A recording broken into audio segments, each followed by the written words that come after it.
انہوں نے کہا تھا کہ ہمارے لیے ایک کمانڈر مقرر کر دیجیے. وقال لهم نبيهم ان الله قد بعث لكم طالوت ملكا. ان کے نبی نے کہا کہ قانون خداوندی کے مطابق تمہارے لیے طالوت کو کمانڈر مقرر کیا جاتا ہے. خود ہی مانگا تھا کمانڈر. آپ نے دیکھا یہ کون تھے؟ ملأ من بنی اسرائیل. بات یہاں سے واضح ہوگی. اب قالوا انا یکون له الملک علینا. کیا بات ہے قرآن کی. بات سامنے آتی ہے تو آگے بڑھنے کو جی نہیں چاہتا. ان اللہ قد بعث لکم طالوت ملکا. عربی جاننے والے احباب جانتے ہیں لکم کا لام جو ہے یہاں یہ کیا کر رہا ہے. کمانڈر ہمیشہ کسی کے اوپر مقرر کیا جاتا ہے. حاکم ہوتا ہے, کمانڈار ہوتا ہے. اس کے لیے عربی زبان میں علیکم آنا چاہیے تھا. ہمارے اوپر اس کو ہم نے مقرر کر دیا ہے.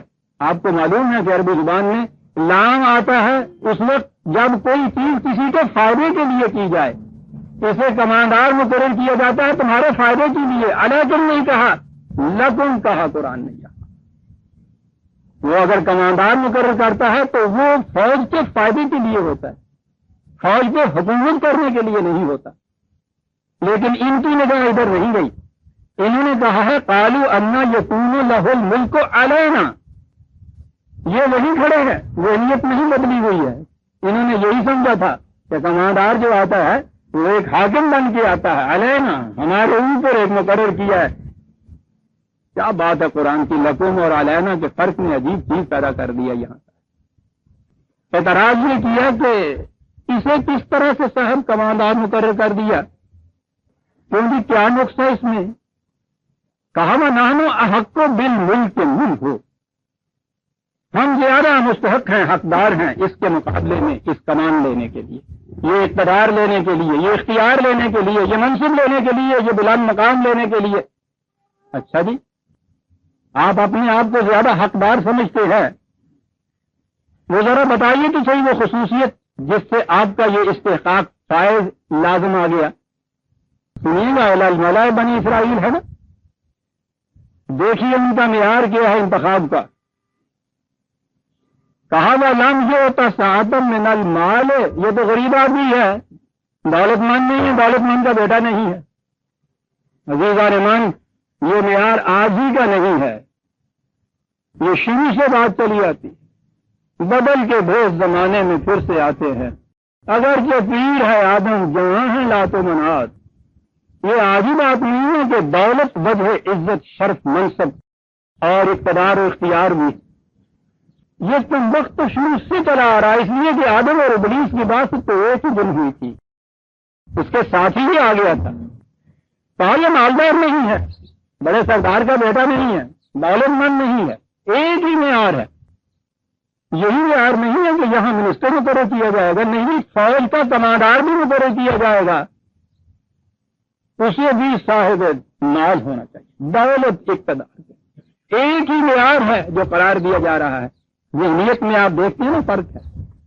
خود سلال ملأ من بنی اسرائیل اپنی خصوصیت بھی یہی ہے, اس لیے اپنے ہی طبقے سے چاہتے ہیں کہ فوج کا نظم و نسق بھی جس کے ہاتھ میں رہے وہ انہی میں سے ہو, وہ بھی دولت مند طبقے میں سے ہونا چاہیے. کہ اسے کیسے آپ نے کمانڈر مقرر کر دیا, دولت مند نہیں ہے.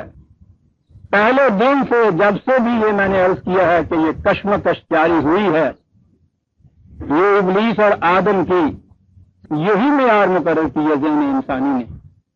جو دولت میں بڑھ کے ہے اسی کو حق پہنچتا ہے کہ ہر بلند سے بلند منصب اس کے حصے میں آئے. وہ تو وراثت میں پا لیتا ہے, پیدائش کے ساتھ ہی اس کے حصے میں لکھی جاتی ہے, اور یہی سے تو قومیں پھر تباہ ہوتی ہیں. معیار یہ مقرر کیا ساعۃ من المال. کسی اور کوالیفیکیشن کی ضرورت نہیں, کسی اور خصوصیت کی ضرورت نہیں ہے. تو گل کی اسی بھی گئی ہے جی اج بھی کہی جاتی ہے اور مشکل ہے کہی جاتی ہے پھر ساری زبان کی. معیار یہ ہے کہ جی کوٹھی میں دانے اور کملے بھی سیانے. سیدھی گل, امیر آدمی کا کوئی بیٹا جو ہے اس کو آپ بیوقوف نہیں کوئی کہہ سکتا. اس کو سبحان اللہ کیا فرمایا آپ نے صاحب, کیا بات کر دیا صاحب. انگلو کا پٹھا الو ابلی الو, سوال ہی نہیں. ساعۃ من المال, دولت کتنی ہے صاحب. انجام آپ نے پھر دیکھ لیا نا جو کچھ ہوتا ہے ایسی قوموں کا. قالا، اب معیار خداوندی ملاحظہ فرمائیے. قالا ان اللہ اصطفاہ علیکم، خدا نے اسے تم پر جو فضیلت دی ہے، انتخاب کیا ہے اس کا تمہارے مقابلے میں، تو اس کے لیے معیار کچھ اور.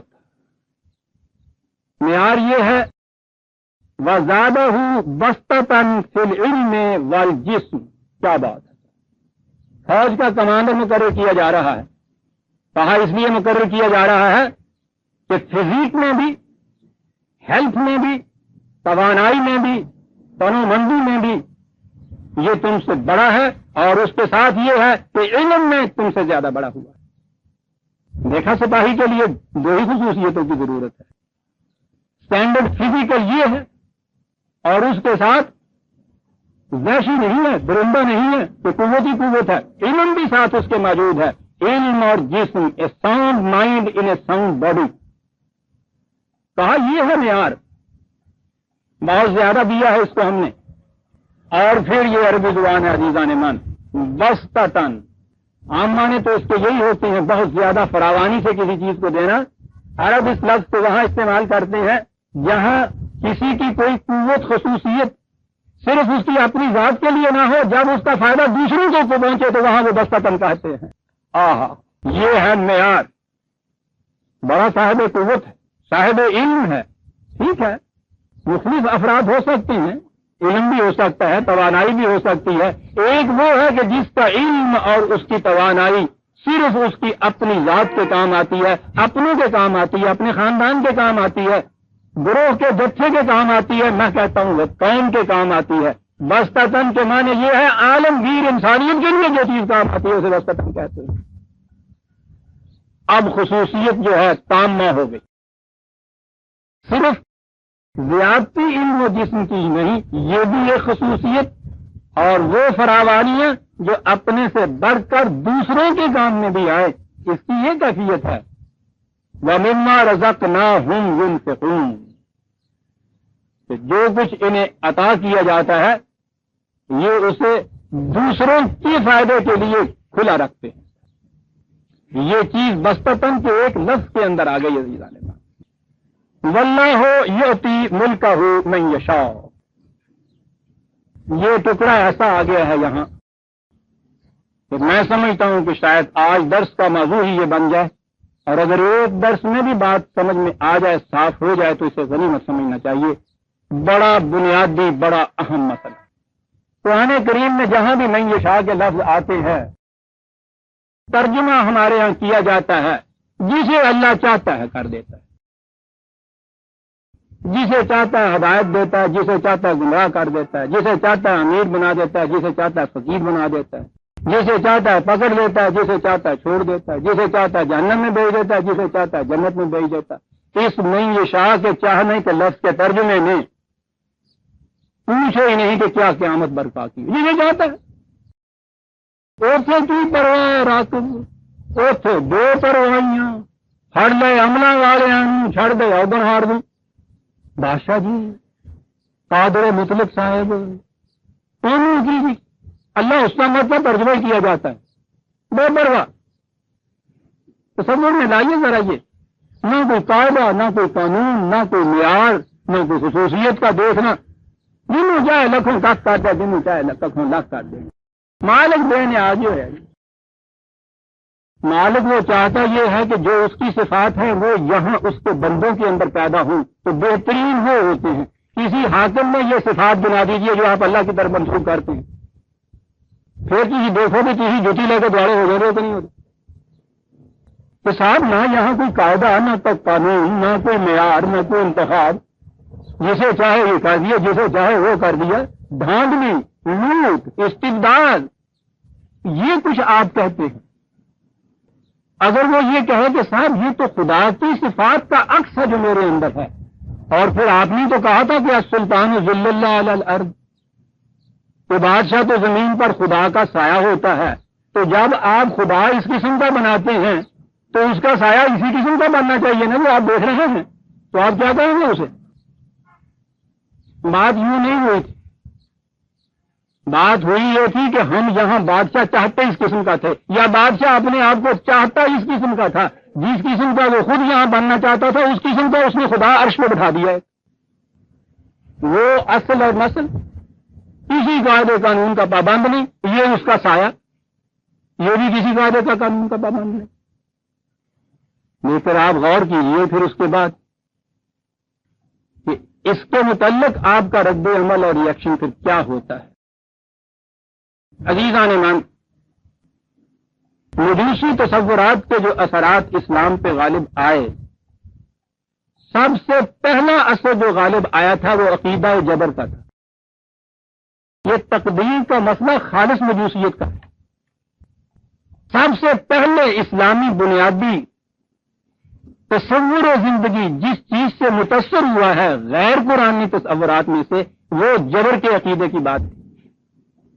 کبھی میں تاریخ میں آؤں گا تو عرض کروں گا کہ سب سے پہلے آپ کے ہاں جو چیز اسلام کوئی گاڑی کو اس کی پٹری سے دوسری طرف ڈالنے والی چیز تھی، پہلا یہ تھا عقیدہ جبر، یعنی وہ جو جی میں آئے کرے۔ اسی سے یہاں آپ کی ملوکیت قائم ہوئی، سارے اختیارات بادشاہ کے وہ دے دیے جو آپ نے خدا کو سونپے تھے، یہ اس کا نمائندہ بن گیا، یہ اس کی نیابت کر رہا ہے۔ اور یہ کیا کس طرح سے گیا؟ نہیں، یہ شاہ جہاں آیا اس کا ترجمہ مفہوم یہ لے لیا جیسے جی میں آئے وہ کرے، جیسے چاہے۔ اس میں عزیزان من آگے بڑھنے کی ضرورت ہی نہیں، بات سمجھنے کے لیے کرنے کی ضرورت وہ ہے جو حضور نے فرمایا ہے قرآن میں، حضور کی زبان مبارک نے جو فرمایا تھا قولوا للہ۔ آگے بڑھنے سے پہلے ذرا کھڑے ہو جاؤ، ذرا کھڑے ہو جاؤ ایک سیکنڈ کے لیے۔ کھڑے ہو گئے، کیا پھر کیا کریں گی؟ تفکروا، ذرا سوچ لو۔ یہاں آیا ہے جی یؤتی ملکہ من یشاء، کہ وہ جس کو ترجمہ وہ جسے چاہتا ہے دے دیتا ہے۔ کھڑے ہو جائیے، یہ جو دو لفظ پہلے آپ نے پڑھے ہیں، کھڑے ہو کے ان پہ غور کیجیے۔ انہوں نے پوچھا یہ تھا کہ صاحب ہم پہ یہ کیسے مقرر کر دیا گیا کماندار، کیا بات ہے؟ کہا اس لیے کہ زیادہ ہوں بستتاً فی العلم والجسم، اس لیے کہ اس کو یہ خصوصیات ساری اس کے اندر موجود ہے کہ جو ایک کمانڈر کے اندر ہونی چاہیے۔ خدا نے وجہ بتائی ہے نا کہ کیوں اس کا انتخاب کیا گیا ہے، بتایا ہے نا، یہ ایک قاعدے کے مطابق کہا ہے نا، ایک قانون کے مطابق کہا ہے نا، اسے بتایا بنایا ہے ہم نے۔ یہ نہیں کہا ہے کہ تم کون ہوتے ہو پوچھنے والے، ہمیں یہ حق حاصل ہے، ہمیں اختیار حاصل ہے، جسے چاہے ہم کمانڈر بنائے، ہم نے بنایا ہے، جسے چاہا بنایا ہے، تو ہی چاچے لگ دے گے۔ نہیں کہا یہ، انہوں نے پوچھا ہے کہ کیوں بنایا ہے، کیا بات ہے اس خدا۔ یہ ٹھیک ہے کہ وہ اتنا قادر مطلق ہے کہ وہ یہ بھی کہہ دے تو اس کو شاہان شان ہے، لیکن وہ تو اس قسم کا حاکم مستبد نہیں بننا چاہتا۔ یہ پوچھتے ہیں کیوں بنایا ہے، بتایا جا رہا ہے کہ اس لیے بنایا ہے کہ کمانڈار کے اندر یہ خصوصیات ہونی چاہیے، اس کے اندر یہ خصوصیات موجود ہیں، اس لیے بنایا ہے۔ بتا دیا نا ایک معیار، ایک قانون۔ یہ کہنے کے بعد آگے آیا واللہ یؤتی ملکہ من یشاء، ترجمہ یہ کیجئے تو اس لیے بنایا ہے کہ اس میں یہ خصوصیات ہیں، یہ خصوصیات ہیں، اور اس کے بعد یہ ترجمہ کیجئے کہ اللہ جسے چاہے دے دے۔ آپ دیکھتے ہیں کہ اس میں تک نہیں ہے کوئی۔ جب وہ یہ بتاتا ہے کہ کیوں ہم نے بنایا ہے، یہ وجہ ہے اس کے انتخاب کی، اس کے بعد یہ ترجمہ جاتی نہیں سکتا، رب کی نہیں قائم ہو سکتا کہ جسے چاہیں ہم بنا دیں۔ تم کون ہوتے ہو پوچھنے والے؟ یہ کہنا ہوتا تو درمیان کا ٹکڑا نہ کہا جاتا، یہ نہ کہا جاتا کہ اس قاعدے قانون اس معیار کے مطابق یہ انتخاب عمل میں آیا ہے، یہ نہ کہا جاتا، جواب دیا جاتا کہ اللہ جس کو چاہتا ہے دے دیتا ہے۔ نہیں کہا، پہلے یہ ہے کہ اس لیے بنایا ہے کہ اس میں یہ خصوصیات ہیں اور یہ معیار ہونا چاہیے کسی کو کمانڈار بنانے کا۔ اب اگلا جو ٹکڑا ہے اس کو اس کے ساتھ بنائیے، بات صاف ہو جائے گی عزیزان ایمان۔ نہیں، یہ شاہ کے متعلق میں کئی دفعہ یہ عرض کر چکا ہوں کہ صاف اس کا ترجمہ جو ادھر کرنا ہے تو عربی زبان کے مطابق بھی یہ ہوتا ہے۔ سنیے کہ جو بھی اس معیار کے مطابق کمانڈار بننا چاہتا ہے وہ بن سکتا ہے۔ میں یہ شاہ جو چاہتا ہے ایسا کرنا اس کو یہ مل سکتا ہے، یعنی جو شخص چاہتا ہے کہ وہ اس مقام پہ پہنچ جائے، وہ یہ خصوصیات پیدا کر لے، وہ ہو جائے گا۔ کیسے باشد من یشاء، جو شخص یہ چاہے کہ میں ایسا ہوں، ایسی خصوصیات پیدا اپنے اندر کر لے تو وہ بن جائے گا۔ من یشاء کے ترجمے یوں کیجیے ہر جگہ قرآن میں، آپ دیکھیے گا بات کتنی صاف ہوتی ہے۔ لیکن اگر اس پہ بھی آپ کا جی نہ ٹھکے، اور بعض مقامات ایسے ہیں جہاں یشاء کی جگہ کہیں نشاء آیا ہے، کہیں تشاء آیا ہے، خدا کے متعلق ہے کہ اے خدا جسے تو چاہتا ہے۔ مثلا سورہ آل عمران کی آیت 3/25 3/25، جس آیت کو عام طور پہ پیش کیا جاتا ہے اس سند میں کہ نہیں جی وہاں تو جیسا وہ چاہتا ہے وہاں کر دیتا ہے۔ قل اللہم مالک الملک تؤتی الملک من تشاء وتنزع الملک ممن تشاء وتعز من تشاء وتذل من تشاء بیدک الخیر انک علی کل شیء قدیر، کہ ہاں ہمارا اللہ، اے ہمارے مالک، اے ہمارے خدا، تو جس کو چاہے ملک دے دے، جس سے چاہے حکومت چھین لے، جسے چاہے عزت دے دے، جسے چاہے ذلت دے دے، تیرے ہاتھ میں خیر بھلائی ہے، تو ہر شے پہ قادر ہے۔ یہ ترجمہ کر دیا جاتا ہے، کہا جاتا ہے کہ دیکھیے صاحب یہاں تو اب وہ من یشاء والی بات نہیں ہے، یہاں تو یہ بات صاف ہے نا کہ یہ کہا گیا ہے تو جسے چاہے۔ اب یہاں سے بات صاف ہوگی۔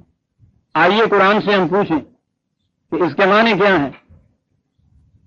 آگے بڑھنا تو ایک طرف رہا، ذرا اسی آیت کے 4 برس پہلے تو دیکھ لیجئے، یہ ہے نا کہ جسے چاہے وہ یہ دے دے، یعنی اس میں کسی انسان کے اپنی خصوصیت، کسب اور ہنر، اس کے عمل، اس کا کوئی دخل نہیں ہے، جسے چاہے وہ پکڑ کے اوپر بٹھا دے۔ 4 لفظ پہلے ہیں اس آیت کے، وَوَفِّيَتْ كُلُّ نَفْسٍ مَا كَسَبَتْ، ہم تو ہر شخص کو اس کے اعمال کا پورا پورا بدلہ دیتے ہیں۔ وَهُمْ لَا يُظْلَمُونَ، کسی میں ذرا کمی نہیں ہوتی، کسی پہ ذرا ظلم نہیں ہوتا۔ اور یہ کہنے کے بعد اگلی بات ہے قُلِ اللَّهُمَّ مَالِكَ الْمُلْكِ۔ بات اگر یہ ہو جائے کہ جسے چاہتا ہے وہ زمین اٹھا کے کر دیتا ہے، نہ کسی خصوصیت کا اس میں دخل، نہ کسی قسم کی معیار کوئی قائم، اگر یہ چیز اس کی ہو تو یہ جو پہلے کہا ہے کہ ہم ہر شخص کو اس کے عمل کا پورا پورا بدلہ دیتے ہیں، کسی پہ ذرا زیادتی نہیں ہوتی، کسی کے عمل کے بدلے میں ذرا کمی نہیں ہوتی، جب یہ چیز ہے تو اس کے بعد اگر یہ کہہ دیا جائے کہ صاحب پھر جسے جی چاہے بغیر کسی قسم کے خیالات کے کہ عمل کیسے ہیں، جوہر کیسے ہیں، خصوصیات کیسی ہیں، جسے چاہے یہ کچھ کر دیا جائے، وہ کتنی بات ہو جاتی۔ بہرحال کہہ لیجیے یہاں کہ یہاں کہا گیا ہے کہ جسے چاہے وہ یہ کچھ کر دیتا ہے، جسے چاہے حکومت دے دیتا ہے، یعنی کوئی قاعدہ اور قانون مقرر نہیں ہے اس کے لیے۔ قرآن سے پوچھیے کہ کیا بات یہی ہے؟ قرآن سمجھنے کا طریقہ عزیزان من میں بار بار بتا چکا ہوں۔ محاورہ عرب، نزول قرآن کے زمانے میں اس عربی الفاظ کے معانی کیا تھے، اور قرآن کریم نے اپنے مطالب کو خود کس طرح واضح کیا ہے، یہ دوسری چیز بڑی بنیادی ہے۔ اور کوئی ایک گوشہ بھی قرآن کا ایسا نہیں جس کی تشریح اس نے خود دوسرے مقام پہ نہیں کر دی۔ قرآن کی ہر آیت کی تفسیر قرآن کے دوسرے مقام سے مل جاتی۔ یہاں ہم نے کہہ دیا نا کہ صاحب اس نے کہہ دیا ہے کہ جس کو چاہے ہم یہ دے دیتے ہیں، اس میں کوئی کسی قسم کا معیار نہیں، کوئی قاعدہ نہیں مقرر، کچھ نہیں۔ سورہ انبیاء کی آیت 105 21/105، وَلَقَدْ كَتَبْنَا فِي الزُّبُورِ مِن بَعْدِ الذِّكْرِ، ہم نے زبور میں تمام بنیادی حقائق و قوانین دینے کے بعد ایک چیز اساسی طور پر بیان کر دی تھی، اور وہ یہ تھی کہ ان الارض یرثها عبادی الصالحون، کہ یاد رکھو حکومت، زمین میں اقتدار، یہ کس کو ملتا ہے؟ ان لوگوں کو ملتا ہے جن میں اس کی صلاحیت ہوتی ہے۔ یہ ٹھہرا خدا کا قانون، اور اسی کی تشریح آگے چل کے سورہ نور میں 24/55 24/55، وعد اللہ الذین آمنوا منکم وعملوا الصالحات، تم میں سے جو لوگ ان بنیادی اصولوں پر یقین محکم رکھیں اور اس کے بعد صلاحیت بخش کام ہیں ان کے، وہی صالحین جو وہاں کہا ہے، یہاں کہا ہے عمل الصالحات، جس منصب کے لیے کوئی چیز ملنی ہے اس کے لیے صلاحیتیں ان کے اندر ہوں. بنیادی اقدار و خداوندی، مستقل اقدار و خداوندی کی صداقت پر یقین محکم، اور جو منصب پیش نظر ہے اس کے لیے صلاحیت. کہا جن قوم میں یہ چیز ہوگی ہم نے وعدہ کر رکھا ہے. خدا کا وعدہ کیا ہوتا ہے؟ جسے ہم قانون خداوندی کہتے ہیں، اس لیے کہ اس نے کہا کہ لا یخلف المیعاد، ہم اپنی وعدہ خلافی کبھی نہیں کیا کرتے. اسے کہتے ہیں اٹل قانون، بدلا نہیں کرتا. کیا وعدہ کر رکھا ہے؟ لا یستخلفنہم فی الارض، ہم انہیں زمین میں حکومت عطا کر دیں گے. مشروط ہو گئی حکومت کا عطا ہونا ایمان اور اعمال صالحہ کے ساتھ. جب یہ مشروط ہو گیا اور وہاں کہا تھا کہ ہم عبادی الصالحین کو دیتے ہیں تو یہ خدا کا قانون ہو گیا. اب جہاں خدا یہ کہتا ہے کہ ہم جسے آپ کے ترجمے کے مطابق جسے چاہتے ہیں دیتے ہیں، وہ کہتا ہے ہم تو دیتے اسے ہیں جس میں یہ خصوصیتیں ہوں. لہذا عزیزان من، چاہتے ہیں والی بات جو ہے نا، یہ ترجمہ نہ کیجیے. ترجمہ کیجیے جہاں بھی یہ چیزیں ہیں کہ یہ چیز ملتی ہے خدا کے قانون و مشیت کے مطابق جو اس نے قرآن میں واضح کر دیا ہے. بات صاف ہو جائے. اب کوئی چیز قرآن میں ایسی نہیں جہاں خدا نے من یشاء یا نشاء نے کہا ہو اور اس کے لیے دوسرے مقام میں قانون نہ دے دیا ہو کہ ہم یہ اس کے لیے قانون کیا ہے. ہر شے کے لیے جو قرآن نے کہی ہے کہ یوں ملتی ہے، اس کے لیے دوسری جگہ بتا دیا ہے کہ کیا خصوصیات ہونی چاہیے جس کی وجہ سے یہ ملتی ہے.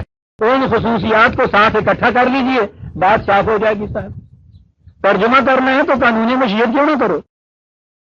یہ اردو میں قرآن کیوں لے آؤ آپ؟ عربی کا قرآن عربی میں رکھ رکھیے. یہ شاہ سے مشیت ہے نا، تو یہ قانون مشیت. پھر پوچھئے قرآن سے کہ فلاں چیز کے لیے قانون مشیت کیا ہے، قرآن بتائے گا. یہ آپ نے دیکھ لیا کہ حکومت کے لیے، اختیارات کے لیے، اقتدارات کے لیے قانون مشیت کیا ہے؟ صلاحیتوں کا ہونا. جیسے طالوت کی کمانداری کے لیے وہ بتا دیا تھا کہ شرط یہ ہے کہ اس میں علم اور جسم کے اندر فراوانیاں ملی ہوئی ہوں. مملکت حکومت کے لیے عبادی الصالحون ہوں، حکومت خداوندی کے لیے ایمان اور اعمال صالحہ ہوں. یہ چیزیں ہو گئی جسے آپ قانون مشیت کہیں.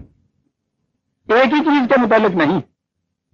بنیادی قانون مشیت یہ بتایا، یاد رکھیے، سورہ انفال 8/53، 8/63. بنیادی قانون مشیت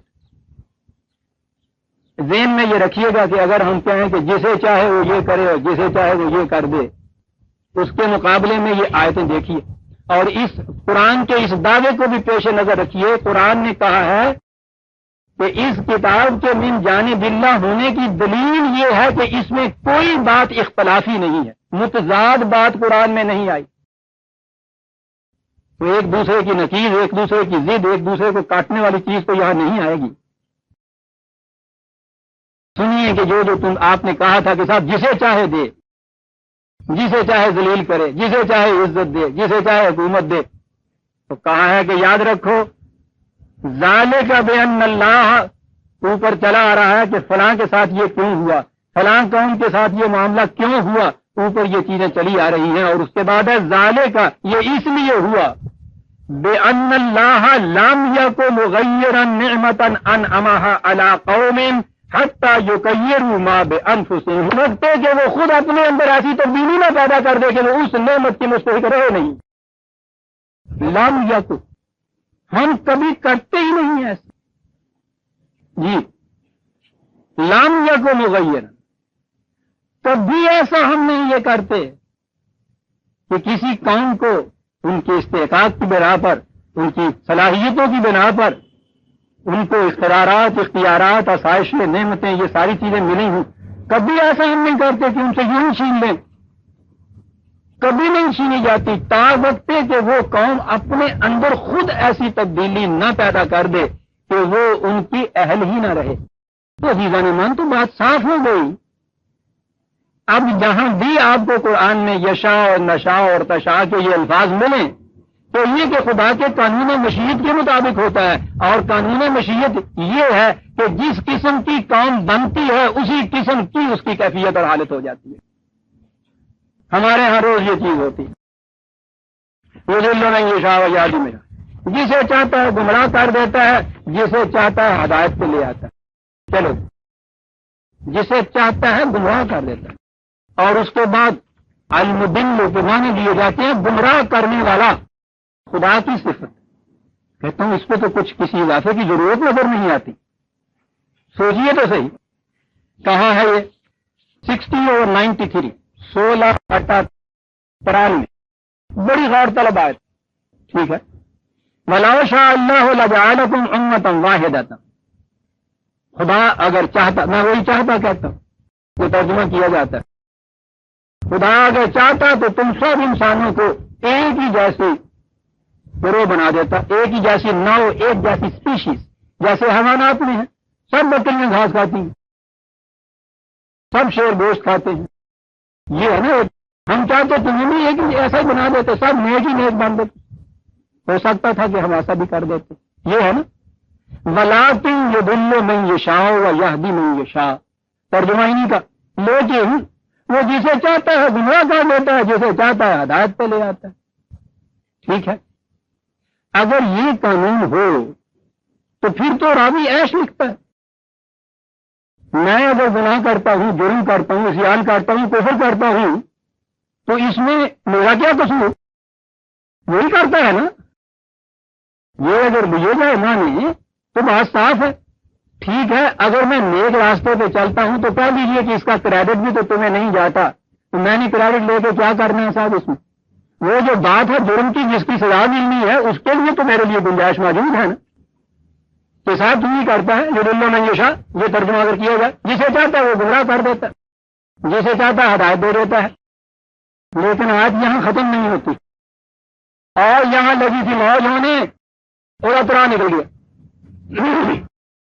ترجمہ کیا آپ نے کہ جسے چاہتا ہے تو گمراہ کرتا ہے، جسے چاہتا ہے ہدایت دیتا ہے، اور آگے یہ ہے وَلَا تُسْأَلُنَّ عَمَّا كُنتُمْ تَعْمَلُونَ، اور ہم تم میں سے ایک ایک سے پوچھیں گے کہ تم نے یہ کیوں کیا تھا، ہاں وہ تو کر دیا ہے، خود ہی کہہ رہا ہے کہ جس میں ہم چاہتے ہیں گمراہ کرتے ہیں، پہلے ہم قرآن پا دیں گے مگر جو چیز بھر لینا تو ادھر جو تو ایسا، اب اس کے سوا اس ایسے مقام پہ وجود اس کے کہ وہ اس قسم کا فروغ دے نہیں کہ گناہ گھر کے نہ بھی دس خطائے نہ حاصل تو در طریق ادب گو باش و گو گناہ مانس، تو یہ ٹھیک ہے کہ یہ گناہ اس کی ذمہ داری مجھ پہ تو ہے نہیں، لیکن جنہیں ڈاڈے میں وقت آ جائے کہا اس کے بعد ادب کا تقاضا یہی ہے کہ کہہ رہے کہ ایسا بھی میری غلطی مان لو کی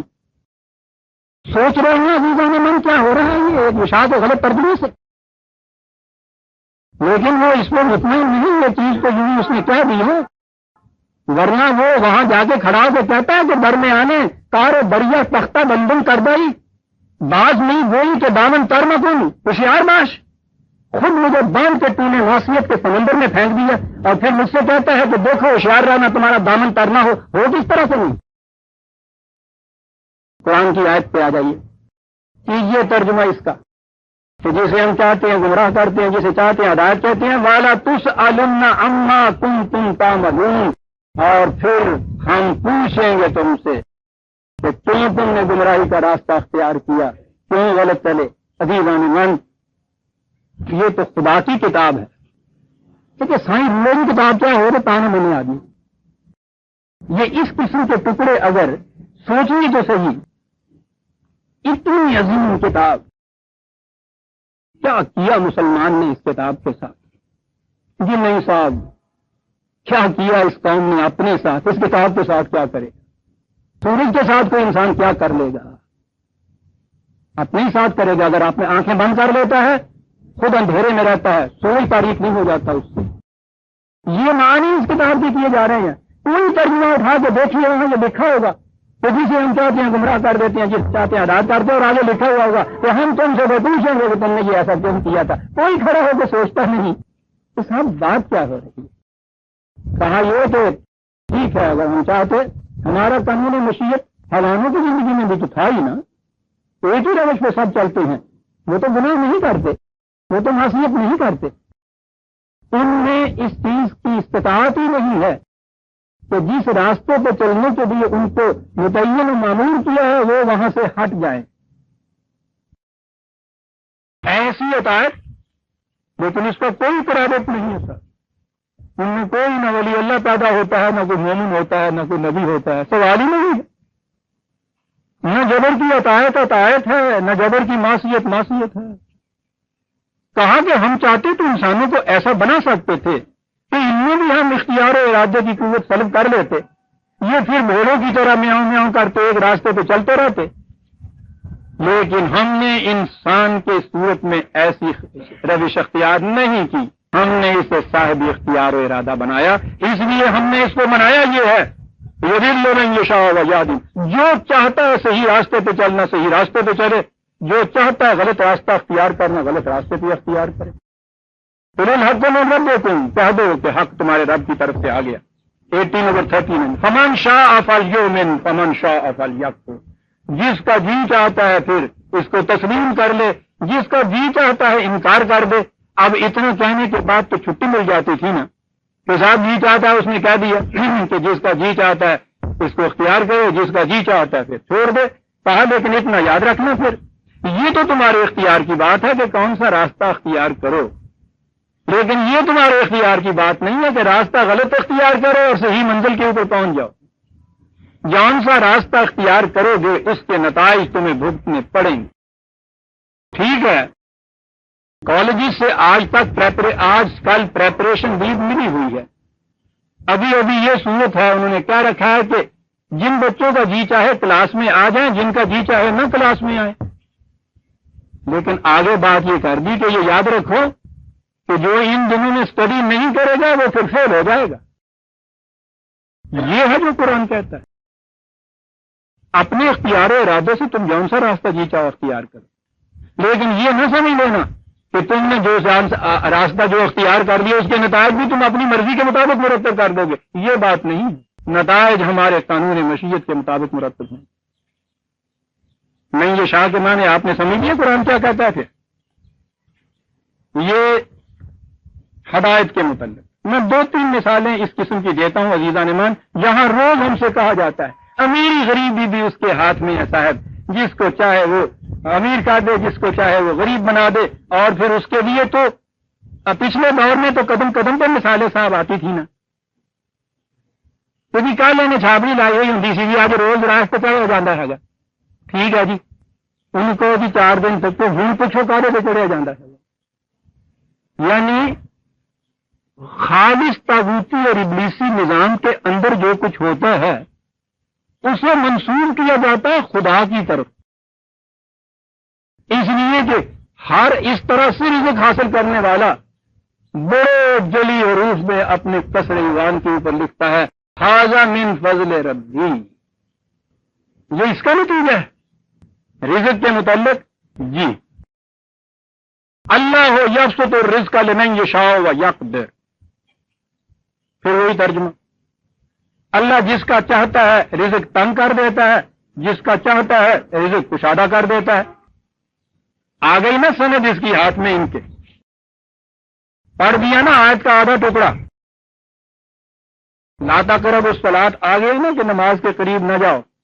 کہا یہ ہے، یہ ترجمہ جو کیا جاتا ہے کہ اللہ جس کا رزق چاہتا ہے تنگ کر دیتا ہے. یہ ترجمہ قرآن کا، قرآن کے مفہوم کے مطابق رزق کی تنگی اور کشاد خدا کے قانون مشیت کے مطابق ہوتی ہے. پوچھو قرآن سے کہ اس باب میں خدا کا قانون مشیت کیا ہے، پھر سن لیجئے. رزق کا بست و کشاد خدا کے قانون مشیت کے مطابق ہوتا ہے. پوچھیں گے ہم خدا سے کہ آپ کا قانون مشیت کیا ہے. کہا ہمارا قانون مشیت یہ ہے کہ وَمَنْ أَعْرَضَ عَنْ ذِكْرِي فَإِنَّ لَهُ مَعِيشَةً ضَنْكًا. جو ہمارے ان قوانین سے جس کے مطابق رزق کی پیدائش بہتات ہوتی ہے، اس سے جو پہلو تو ہی کرے گا، اعراض برتے گا، اس کی روٹی تنگ ہو جائے گی. دیکھ لیا کیسے قانون مشیت بتاتا ہے اپنے کو. اور اگلا ٹکڑا بھی سن لیجیے. جو ہمارے ان قوانین سے اعراض برتتا ہے جس کے مطابق رزق کی بہتات ہوتی ہے اس کی روزی تنگ ہو جاتی ہے. وَنَحْشُرُهُ يَوْمَ الْقِيَامَةِ أَعْمَىٰ، اور جس کی یہاں روزی تنگ ہو جاتی ہے وہ قیامت میں بھی اندھا ہی اٹھتا ہے. میں کیا یہ رہا تھا کہ من یشاء کا ترجمہ وہ کیجئے تو پھر بتائیے ان آیتوں کے کیا معنی ہوں گے. کیجئے یہ ترجمہ کہ یہ چیز خدا کے قانون مشیت کے مطابق ہوتی ہے، اور اس کے بعد ان تمام آیات کو سامنے لیتے چلے آئیے، بات صاف ہوتی چلی جائے گی. دو چیزیں اکٹھی کرنی پڑیں گی. رزق کی بست و کشائد خدا کے قانون مشیت کے مطابق ہوتی ہے، اور خدا کا قانون مشیت یہ ہے کہ جو بھی ان طبی قوانین سے اعراض برتتا ہے جن کے مطابق زمین اپنے خزانے اگلتی ہے اس کی روزی تنگ ہو جاتی ہے. من یشاء کا ترجمہ ہو گیا. میں نے عرض کیا تھا کہ سب سے پہلی سازش جو اسلام کے خلاف ہوئی اور سب سے پہلی چیز جس نے قرآن کے بنیادی نظریات کو آ کر متاثر کیا وہ مجوس کا یہ عقیدہ تھا جبر کا، جسے وہ چاہتا ہے یہ کچھ کرتا ہے. آج عزیزان مان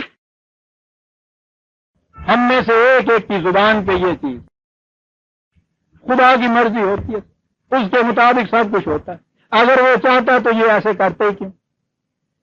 اگر اس کی مرضی ہوتی تو ایسا ہوتا کیوں؟ مرضی مولا برہم اولا. اور پھر جتنا کوئی زیادہ جسے رضائے خداوندی آج کہا جا رہا ہے وہ جتنا اس کے اوپر زیادہ متوکل ہو کے بیٹھ جاتا ہے اتنا ہی زیادہ خدا رسیدہ ہو جاتا ہے. یعنی ہر معاملے میں یہ کہنے والا کہ صاحب یہ چیز خدا کے حکم کے مطابق اس کی مرضی کے مطابق ہو رہی ہے، ہمیں اس میں کوئی دخل نہیں دینا چاہیے. بڑا مقرب بارگاہ الہی، ہم میں بڑا بزرگ گنا جاتا ہے.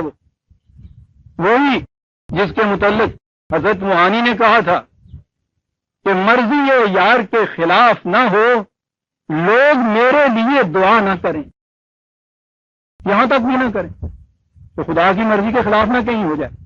بزرگوں کی باتیں ہیں نا یہ، کہ اگر اللہ یہ چاہتا تو کیوں نہ ایسا ہو جاتا. خدا نے چاہا ہی نہیں. سنیے عزیزان من قرآن کیا کہتا ہے 6/149، بڑی غور طلب چیز ہے. سورہ انعام کی آیت 149، سیقول الذین اشرکوا، یہ مشرک کہیں گے جواب میں تمہارے. عزیزان من دل کے کانوں سے سن رہے ہیں آپ، مشرک یہ کہیں گے تم سے جب تمہیں یہ بات تم سے کہو گے کہ تم کیوں شرک کرتے ہو، تم کیوں گمراہی میں پڑے ہوئے ہو، تو یہ جواب دیں گے لو شاء اللہ ما اشرکنا، خدا کی مرضی اگر یہ ہوتی تو ہم شرک کرتے ہی نہیں. یہ مشرکین کا قول ہے. یا اللہ، آپ دیکھتے ہیں کہ آپ کا اسلام کہاں سے کہاں پہنچا ہوا ہے. جس نظریے، جس تصور کو، جس زاویہ نگاہ کو قرآن مشرکین کی ذہنیت کہہ رہا ہے اسے آج ہم سب سے زیادہ مقربین کی ذہنیت قرار دے رہے ہیں. اگر اللہ کی مرضی ہوتی تو نہ ہم شرک کرتے، ولا آباؤنا ولا حرمنا من شیء، نہ ہی ہم کسی چیز کو حرام قرار دیتے. یہ تو سارا وہ کرتا ہے صاحب، ہم کہاں ہیں بندہ بشر یہ کرنے والا. کہا مشرکین یہ چیز جواب دیں گے کذالک کذب الذین من قبلہم، اسی طرح سے حقائق کو جھٹلایا سا ان سے پہلی قوموں نے بھی. دیکھتا ہے کذب الذین، تکذیب کی سی اس سے پیشتر بھی اسی قسم کی قوموں نے. پھر حتی ذاقوا بأسنا، تاں کہ ہمارا عذاب لپٹ گیا ان پر. اس کا نتیجہ عذاب خداوندی ہے. عزیزان من 1000 سال سے یہ قوم ذلت و خاریوں کے عذاب کے اندر محفوظ چلی آ رہی ہے. اس وجہ سے اس ایک عقیدے کے بدلنے سے بنیادی طور پر کہ جو کچھ تقدیر کا لکھا ہو کے رہتا ہے انسان کچھ نہیں کرتا. قرآن کہتا ہے قل هل عندکم من علم، وہ ایسا کہنے والوں سے کہو کہ کوئی علمی دلیل تمہارے پاس ہے ایسا کہنے کی، فتخرجوہ لنا، لاؤ ہمارے سامنے کوئی علم کی دلیل لاؤ ایسا کہنے میں. ان تتبعون الا الظن، محض اپنی قیاس آرائیاں ہیں جن کی یہ پیروی کرتے ہیں. وَإِنْ أَنْتُمْ إِلَّا تَخْرُصُونَ، کنجکسر ہیں ان کے جس کے اندر یہ پڑے پھر رہے ہیں اور منسوب کر رہے ہیں اسے ہماری طرف. ان سے کہو کہ انتظار کرو اس باطل نظریہ زندگی کا فطری نتیجہ یہ ہوگا کہ ذلت و خواریاں تمہارے پاس آ جائیں گی۔ یہ تو عزیزان من ہدایت کے متعلق ہے۔ سورہ یاسین میں 36/47 وَإِذَا قِيلَ لَهُمْ أَنفِقُوا مِمَّا رَزَقَكُمُ اللَّهُ، جب ان سے کہا جاتا ہے کہ جو کچھ خدا نے تمہیں رزق دیا ہے، سامان زیب دیا ہے، اسے دوسروں کے بہبود کے لیے بھی کھلا رکھو، ان کے فائدے کے لیے بھی کھلا رکھو۔ قَالَ الَّذِينَ كَفَرُوا لِلَّذِينَ آمَنُوا، تو یہ کافر مومنوں سے یہ کہتے ہیں، وہاں مشرکین کا قول کہا تھا نا، یہاں کافرین کا یہ قول ہے۔ کافر یہ کہتے ہیں اَنُطِعِمُ مِن لَوْ يَشَاءُ اللَّهُ أَطْعَمَهُ، کیا ہم ان کی روٹی کا انتظام کریں کہ جن کو خدا چاہتا ہے تو براہ راست امیر بنا دیتا، ضرورت ہی نہ پیش ہوتی۔ جو غریب ہیں اس کے معنی یہ ہے کہ خدا ان کو غریب رکھنا چاہتا ہے، خدا غریب رکھنا چاہتا ہے، ہم ان کو امیر بنائے، صاحب خدا سے جنگ ہو گئی۔ اور خدا سے جنگ تو عزیزان مان اس تقدیر کے عقیدے میں قدم قدم پہ ہوتی ہے۔ خدا کی تقدیر نے ان کے عقیدے کے مطابق لکھ دیا کہ اسے بخار ہوا ہے، 3 دن تک بخار رہے گا، ہٹ نہیں سکتا، اور ہم جو ہی بخار ہوا بھاگ دوڑ ہو رہی ہے، سر ڈاکٹر کو بلاؤ، حکیم کو بلاؤ، یہ دوائی دو۔ ارے یہ جب تقدیر میں ہے، خدا نے فیصلہ کیا ہوا ہے کہ یہ آ گیا بخار 3 دن تک ضرور رہے گا، تو یہ درمیان میں آپ کیا کر رہے ہیں؟ کیا 3 دن سے پہلے ہٹا دیں گے آپ اسے؟ اور اگر آپ کچھ بھی نہیں کریں گے تو 3 دن کے بعد تو اس لیے ہٹ جانا ہے۔ تو پھر یہ آپ درمیان میں ہے جنگ یا نہیں خدا کی تقدیر کے ساتھ؟ ہر تدبیر بھئی یہ کیوں کرتے ہیں؟ قرآن کہتا ہے ان کی ذرا باتیں سنا کرو، دلیلیں جو دیتے ہیں تیری تقدیر تو برحق ہے، تو تقدیر بھی فرض ہے گی آخر۔ اسماء سمیتموہا انتم وآباؤ، چند الفاظ، چند اصطلاحیں، چند نام تم نے رکھ لیے، تمہارے بڑوں نے رکھ لیے، دوہرائے چلے جا رہے ہو، تم اس کو دوہرائے چلے جا رہے ہو، کبھی کھڑے ہو کے سوچتے نہیں کہ کیا رہے ہیں۔ کہا کہ یہ کہتے ہیں آگے سے کہ یہ جو غریب ہیں یہ تو خدا کے بنائے ہوئے غریب ہیں، غریبوں کی حالت کو بہتر کرنا، یہ تو خدا کے ساتھ جنگ ہو جائے گی، تم کیا کہتے ہو؟ کہا کافر یہ جواب دیں گے، کافر یہ جواب دیں گے عزیزان مان۔ ان سے کہو ان انتم الا فی ضلال مبین، کھلی ہوئی گمراہی کے اندر ہوئی ہے جو تم اس قسم کی بات کر۔ اور جیسا کہ میں نے قرآن کہا تھا عزیزان مان، بات تو اس میں قول فیصل وہی ابلیس اور آدم کا قصہ، ایسے حسین انداز میں بات کر گیا ہے قرآن۔ آدم سے بھی ایک لغزش ہوئی، جیسا کہ عام روایت ہے، کچھ بھی ہوا قرآن نے کہا کہ ایک ہم نے حکم دیا تھا اس کی معصیت ہوئی، ابلیس کو بھی حکم دیا تھا اس سے بھی معصیت ہوئی، دونوں کا جرم یکساں ہے۔ آدم سے کہا گیا کہ آدم یہ کیوں کیا تم نے؟ کہا ربنا ظلمنا انفسنا، میرے نشونما دینے والے میری غلطی، میں ذمہ دار، مجھ سے لغزش ہو گئی۔ کہا ٹھیک، تم نے اپنی ذمہ داری کا احساس کیا، کہا کہ مجھ سے غلطی ہوئی، تمہارے لیے امکان ہے کہ تم غلطی کی اصلاح کر لو۔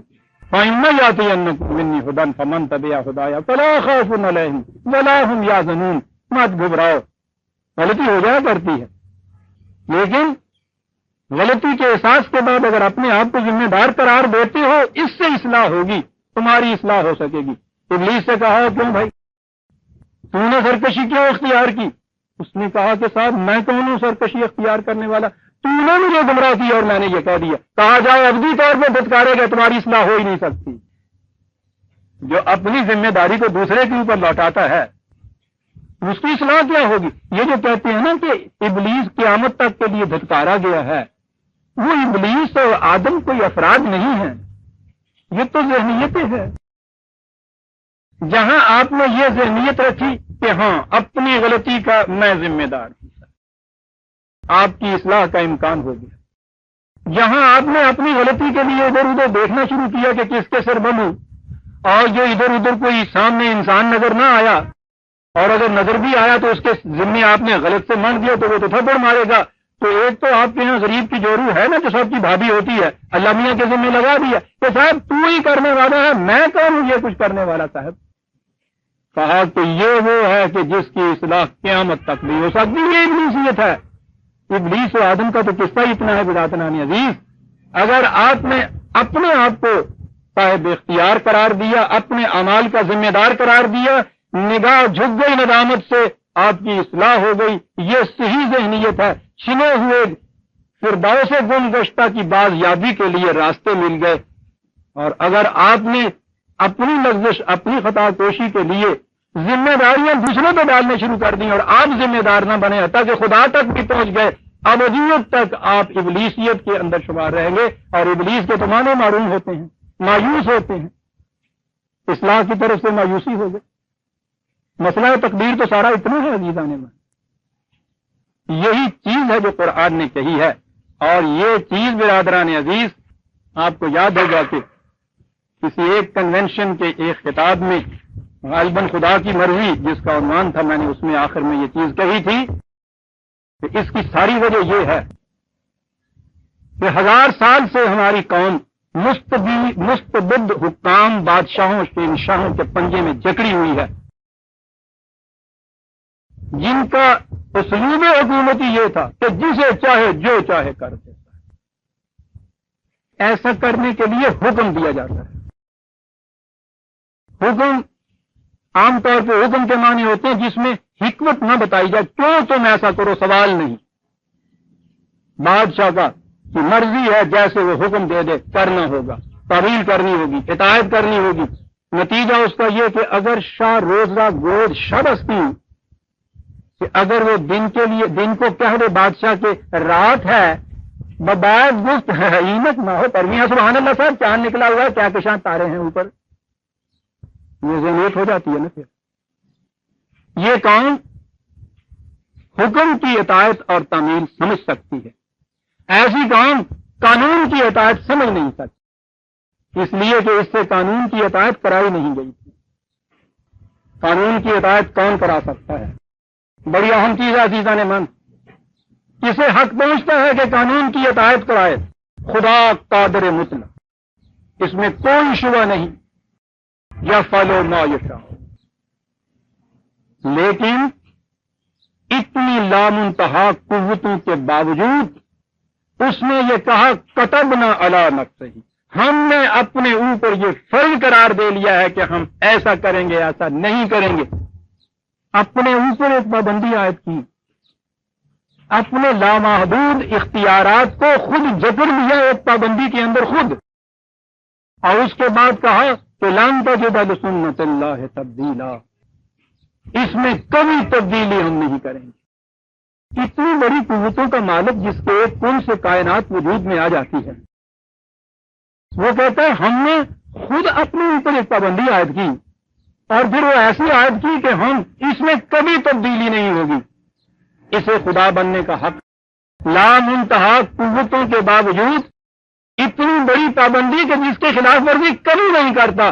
دنیا میں عزیزان من اطاعت لینے کا حق اس کو ہے کہ جتنے اختیارات وسیع ہوتے جائیں اتنی پابندیاں اپنے اوپر عائد کرتا چلا جائے اور خود کبھی اس پابندی کی خلاف ورزی نہ کرے۔ یہ ہے خدا کی صفت میں رنگا ہوا حاکم۔ یہ قانون کی اطاعت ہوگی، اور قانون کی اطاعت وہ ہوتی ہے کہ جس کے بعد پھر ثم لا یجد فی قلوبکم حرجا مما قضیت، اس کی اطاعت میں دل کے اندر بھی آدمی گرانی محسوس نہیں کرتا۔ پیاس لگتی ہے نا، ایک حکم ہوتا ہے نا اندر کا، حکم نہیں ہوتا، تقاضا ہوتا ہے۔ قانون ہے یہ کہ پیاس لگے تو پانی سے پیاس بجھتی، کس طرح آپ اس کی اطاعت کرتے ہیں؟ کبھی اس اطاعت پہ گرانی محسوس کی ہے آپ نے کہ کیا مصیبت ہے صاحب پانی پینا پڑتا ہے، شکر کرتے ہیں کہ پانی مل گیا ہے۔ قانون کی اطاعت انسان کے اندرونی قلب کا تقاضا ہوتا ہے، اور اس کی اطاعت کرتا ہے تو اس قلب کو اطمینان حاصل ہوتا ہے۔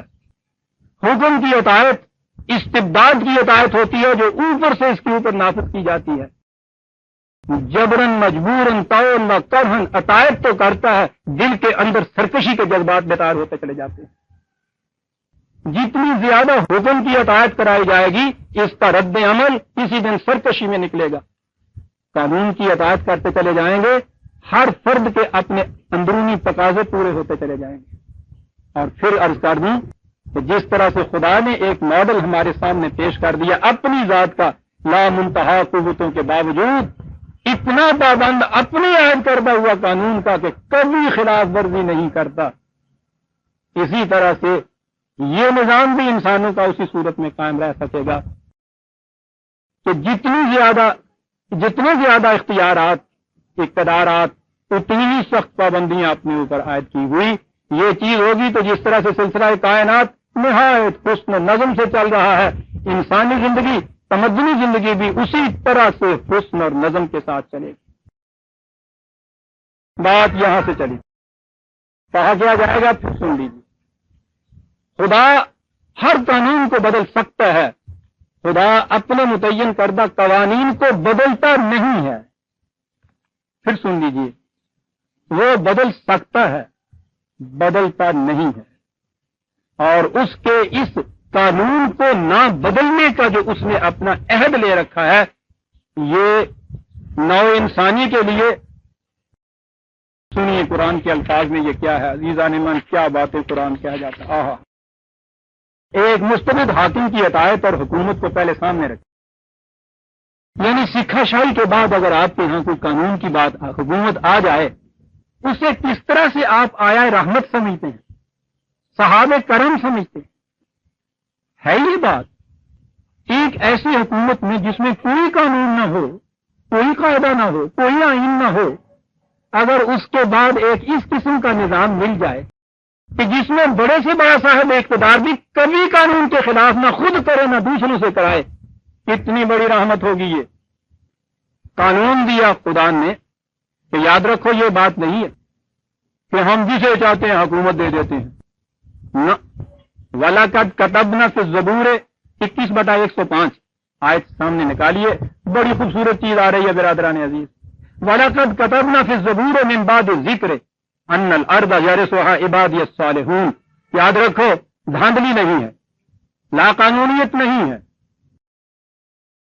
زمین کی حکومت کا حقدار وہ ہے کہ جو اپنے اندر قانون کی اطاعت کرنے، قانون کی اطاعت کرانے کی صلاحیتیں پیدا کر لے. اس قوم کے لیے یہ چیز ملتی ہے. اِنَّ فِي هَذَا لَبَلَاغًا لِقَوْمٍ عَابِدِينَ.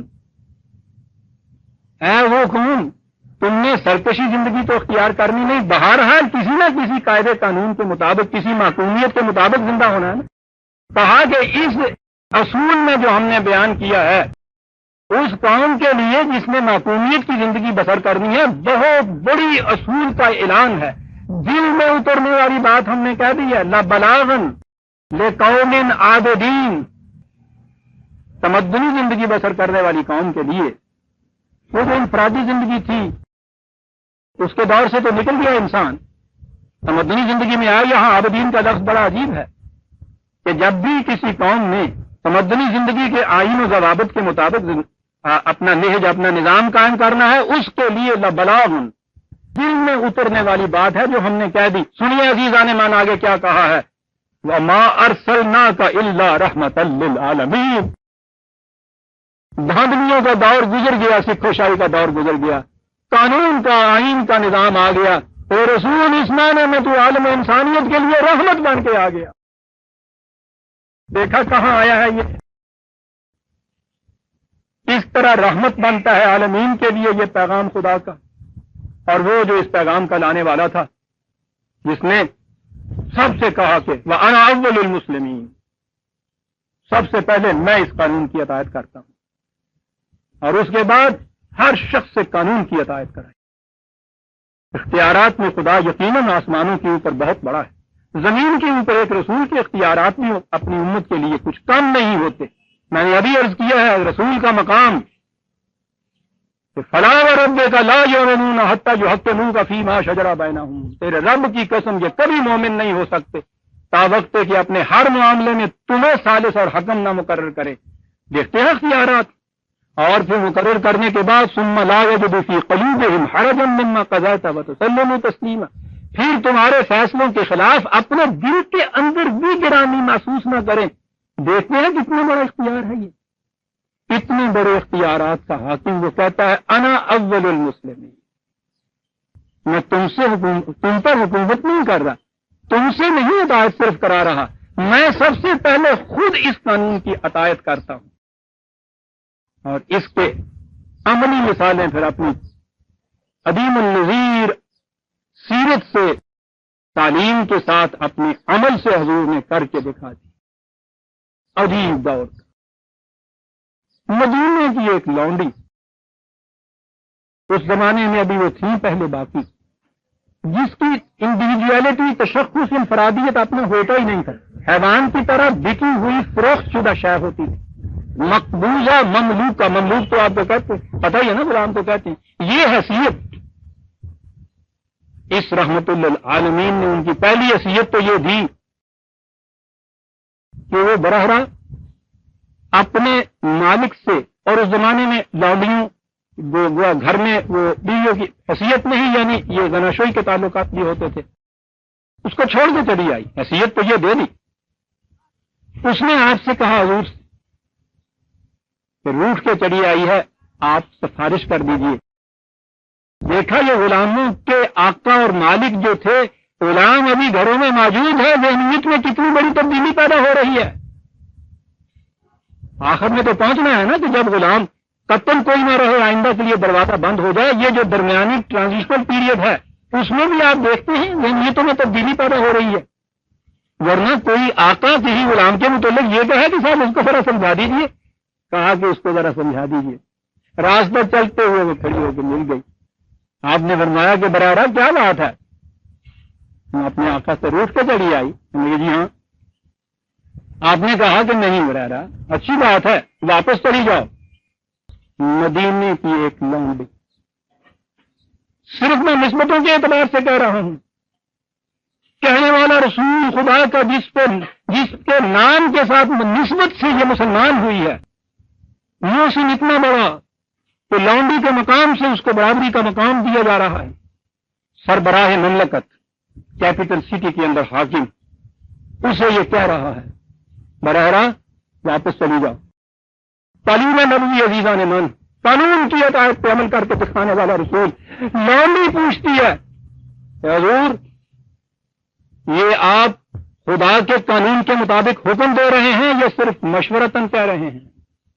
جرتی، یہ تھی تربیت نبوی عزیزان من. ذہنیتیں بدلتی، جرتیں ہو رہی ہیں یہ بیدار کہ کون کس کو کہہ رہا ہے. قانون حکم دیتے ہیں، سر تسلیم خم ہے، دل میں بھی گرانی محسوس نہیں ہوگی. کہنے والے کی بھی یہ کیفیت ہے. کون سی بات ہی یہ کہا جاتا ہے کہ تم کون پوچھنے والی؟ میں نے کہا جاؤ. نہیں براہ راست قانون کا حکم نہیں، میرا مشورہ ہے. اب براہ راست کہتی ہے کہ حضور پھر میں اپنے حالات کو آپ سے بہتر جانتی ہوں. وہ بھی ہنس کے چل دی، آپ بھی ادھر سنتے چلے جائیں. اللہ اکبر. قانون کی اطاعت، حکم کی اطاعت نہیں، یہ سکھائی تھی قانون کی اطاعت. یہ تھا وہ کہنے والا کہ تم تو ایک طرف رہے، میں بھی اگر اس کے قانون سے سرتابی کروں تو یاد رکھیے میں بھی عذاب یوم عظیم سے تمہاری طرح ڈرتا ہوں، تمہاری طرح ڈرتا ہوں. قانون کی اطاعت. آپ نے غور فرمایا کہ وما ارسلناک الا رحمۃ للعالمین. یہ رحمت کیسے بنتا ہے؟ یہ آنے والا یہ اس طرح سے بنتا ہے کہ دھاندلیوں والے، لا قانونیت والے، لا آئینی کے والے نظام کو بدل کے خالص قانون کا نظام نافذ کرتا ہے. ان فی ھذا لبلاغا لقوم عابدین. وہ قومیں کہ جنہوں نے بہرحال کسی کانسٹیٹیوشن کے مطابق، آئین کے مطابق زندگی بسر کرنی ہے، ان کے لیے اس کے اندر بڑی عظیم حقیقت پوشیدہ ہے.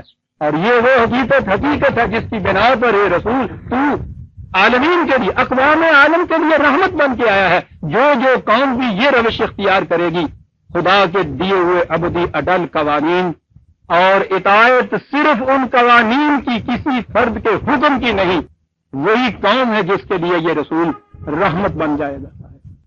اور جہاں پھر لا قانونیت آ جائے گی، پھر یہ اسی اسلام سے پہلے دور جاہلیت میں چلے جائیں گے، اور پھر یہ رحمتیں اس کی کسی اور جگہ تو یہ ابر کرم جا کے برسے گا، پھر ان کی کھیتیاں تو کبھی پروان نہیں چڑھیں گی۔ عزیزان من، وقت ہو گیا، آج ہم سورہ بقرہ کی آیت 247 آئے۔